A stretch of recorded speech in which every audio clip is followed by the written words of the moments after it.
Hello and welcome to Initiate Talks Innovation. And today, Sitska and I have the pleasure of speaking with Fabio Tentori, CEO of Enel Innovation Hubs, the innovation arm of Enel that identifies, works with and supports startups to transform ideas into business solutions for the sustainable transition of our energy system. Fabio, it's wonderful to see you. It's such a pleasure, Heather, and Siski as well. It's really good to be here with you today. Wonderful. Now let's start. So Enel's resiliency is really quite widely recognised and of fundamental importance, I suppose, in being able to constantly reimagine the future of its business are its 10 innovation hubs. How have they responded and evolved with the challenging times we all find ourselves in? And a follow-up question on what the innovation hubs are doing to help support the many startups they're currently working with to hopefully be able to emerge as unscathed as possible. Oh yeah, thanks. I mean, during this last period, actually, the crisis hit and hit pretty bad everybody. And but Enel, as you were saying before, showed a very good resilience through the situation. And we believe that the majority of this resilience comes from the investments that we have been doing in innovation in the last couple of years. Things such as, for example, the investment in the smart infrastructure that allowed us to be more reliable and also to manage the infrastructure remotely without having the need of many human interventions on the field, which during this period would have been particularly complicated. On the same line, we also invested a lot of money in remotizing some of the key activities that we do in our power plants, such as, for example, using drones and robots in the operation and maintenance of power plants.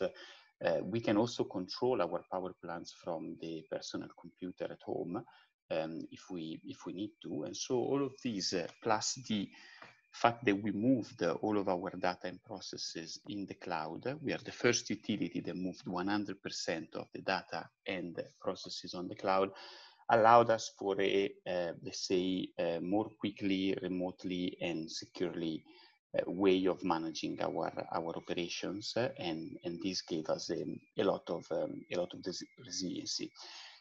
So let's say that the first answer that we had in our innovation hub to this crisis is to focus on the fact that all the innovation that we did brought a lot of value through this resilience, brought resiliency to our company. And so we restated the importance of keeping innovating in digitalization, in new ways of making energy, new technologies, new business models. I would also add that another thing that we were able to do as a response to the crisis was to let's say, reshape, repurpose, I would say, some of the products and services that we launched in the last couple of years. So, for example, in 2019, Enel, which is our energy transition and innovative arm of the company, launched a solution for municipalities to allow them to improve their services to their citizens. We were able, through the crisis, since this is a fully digital service, we were able to repurpose to monitor the movement of people and between regions, between cities, between streets as well. And this was particularly helpful for the municipalities, which are our clients, for the majors and their teams. Wonderful. And Fabio, specifically on how the innovation hubs are directly working with their startups just to help support them through the current times. Could you maybe expand on that a little bit? Yeah, absolutely. I mean, as I was saying before, the first thing that we did was restating that we are looking for something, we are looking for a solution, we are looking to run more tests and POCs. Of course, in this period, like some of the projects have been partially delayed, especially when it comes to logistic, transportation of assets, and also, you know, like meeting people and going to a laboratory testing facility. So something has been delayed, but has not been cancelled. As soon as it was possible, we reopened, following the rules, of course, of each of the countries where we are, because we are a little bit around the world. We reopened our laboratories, we reopened our facilities, we gave physical access to just for the testing phase. Anything that is like development or something that can be done at home, we suggested to keep doing that at home. But we restarted our operation, and we restarted our operation with startups. Luckily, some of the projects that we do are fully digital, so just a little bit of delay there due to, you know, readapting on no meeting, just meeting over video conferences, but that's not something that impacted us particularly badly. Another thing that we did, we talked to some of the startups that we saw were in certain financial constraints due to the crisis, and we brought forward the payment of some of the activities that they would have been done in the next month. It was not particularly needed, because in many occasions banks kicked in when you are a startup and you have a project with a big corporation like us. The bank is sometimes willing to support as well, but in some cases we had to do it ourselves as well. Consider also that we had an impact, of course, but in the first 6 months of the year, we have been able to launch 50 new projects with startups, 50 new collaborations. So the impact was not that bad at the end of the day on our specific activities. Yeah, thanks. Yeah, well, that links me as well to the following question, because you were already mentioning the restating, the repurposing of innovation because of this pandemic. And I recently came across an article on Harvard Business Review that said that one of the positives to come out of the global pandemic has been greater open innovation. Now, Enel has been very open about its commitment to open innovation on a global scale. However, there doesn't seem to be a clear single definition of open innovation. So how would you define it? And can you maybe as well give an example of how this works in practice at Enel? So I tell you what, actually, we don't even do open innovation anymore. We do open innovability, which is innovation and sustainability put together, because what we aim to is to make the energy sector sustainable, to make the world sustainable. That's our goal. It's the basis of our strategic plan for the next 10 years. And we realized that the only way to get there is by keeping innovating technologies, innovating business models, innovating the consumption of energy, innovating all of the energy sector. So we put together innovation and sustainability. In practice, what it means is that every project that we do needs to be sustainable in itself, and needs to be linked to sustainability goals. We took the one from the UN, which are the SDG from the UN, and we focused on a few of them to bring our innovation into the entire group. In the last 4 years, we did about 300 collaboration with startups, and we were able to scale up on our businesses at global level, about 50 of them, which are now our full suppliers. I say suppliers because our model is not investing in startup. Like we don't care to take a minority stakes into the startups that we collaborate with. Instead, we pay for the services that they give to us, even during the testing phase, the POC, commercial launch, anything that they do for us, we pay for it. So it's a sort of financing, but without taking the minority stake. And at the same time, we offer them the opportunity to develop their solutions thanks to collaborating with our experts, getting feedback from our managers. So we help them in the development phase to make sure that their solution becomes something that is actually good also for a big corporation to then scale at global level. At the end of the day, what we do, we just help them during the development phase, and then we give them the best platform, this is what I believe, to scale their solutions at global level. They can scale their solutions on more than 70 million clients, families actually, that we have around the world that are our clients, on more than 46 gigawatts of renewable energy all over the board, since we are the biggest renewable energy operator, on many kilometers of distribution electricity networks, on our smart grids. So we offer them this opportunity, like, come work with us and you will become our supplier one day. Wonderful. Well, it's been great to hear the sort of whole positive news about your partnerships with startups, particularly over the last first half of this year.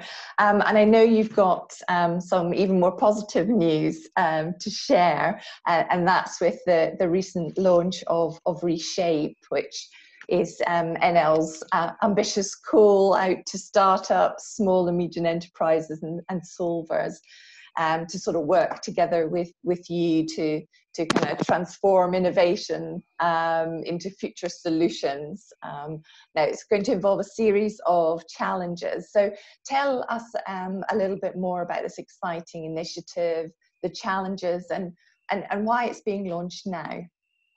So now is very simple to answer. I mean, we went through a big crisis. We realized, as I was telling you before, that the majority of innovation that we brought into the company were particularly helpful to make the company resilient. And so it came to our mind that it was the right moment to restate that we really are looking for new innovation along the same line of what we've always been looking into, like renewable energy, new electrification of final consumption of energy, anything that has to do with digitalizations of our assets, remotization, all of that.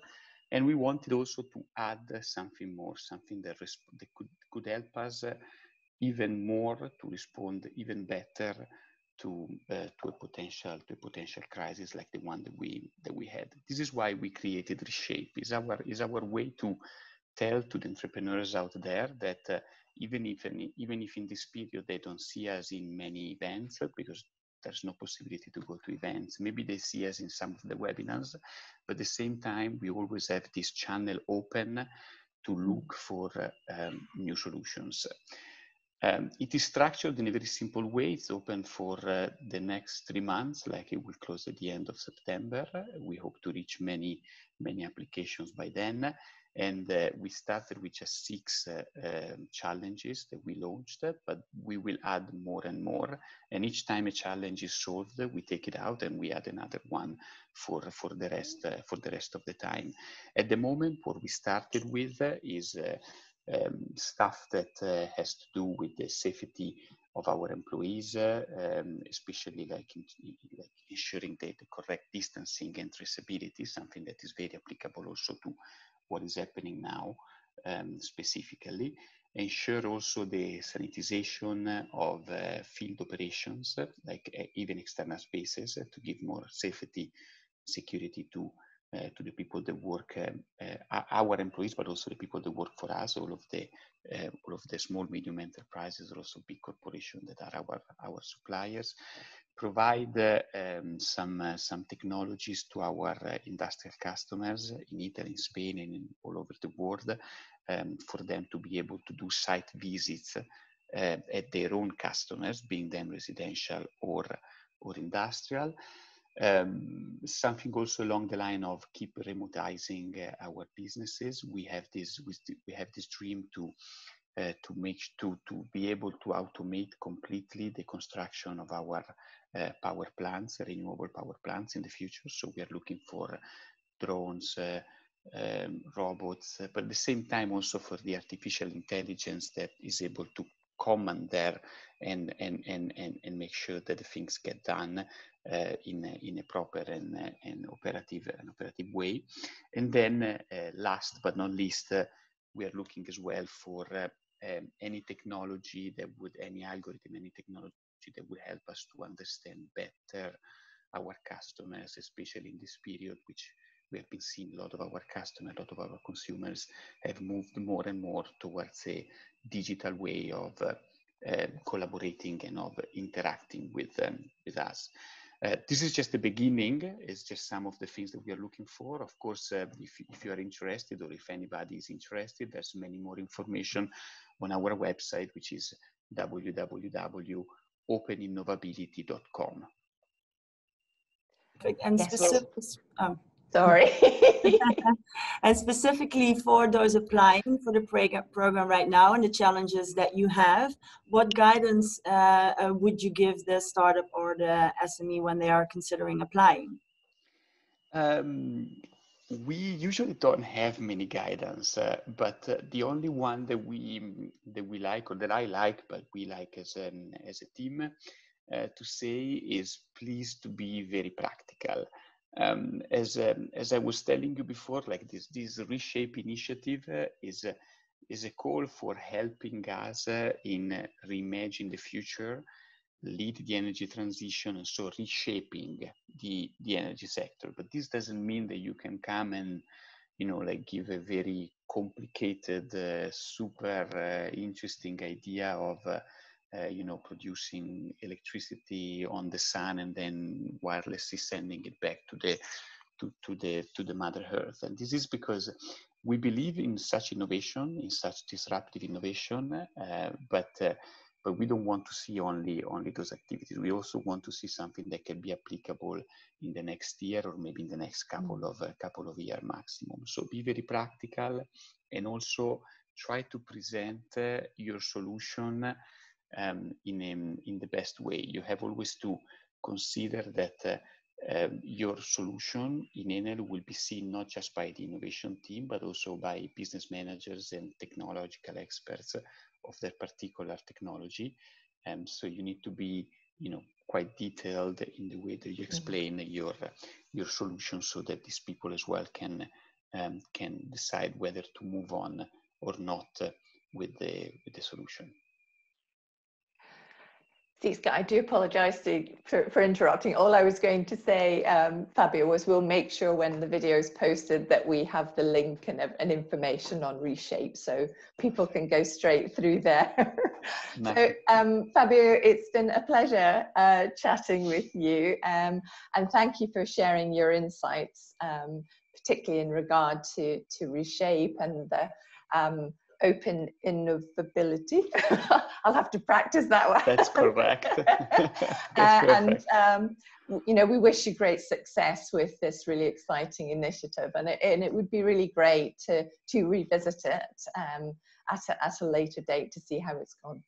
Yeah, Heather, it's like for us, you know, I still think there's a lot of potential out there, because we have been we started already 4 years ago to collaborate with startups. We reached big results, but at the same time, there's still a lot that we see is possible to do in our group, and we really want to do it. It's something that comes from the top to the bottom, but also from the bottom to the top of the organization. We really are willing to reshape the world, and with this like Innovability, which is a little bit of a complicated concept, but if you think about it as innovation and sustainability together, it would come through, and we really believe it will become something that everybody will talk about in the near future. Definitely. Thank you very much.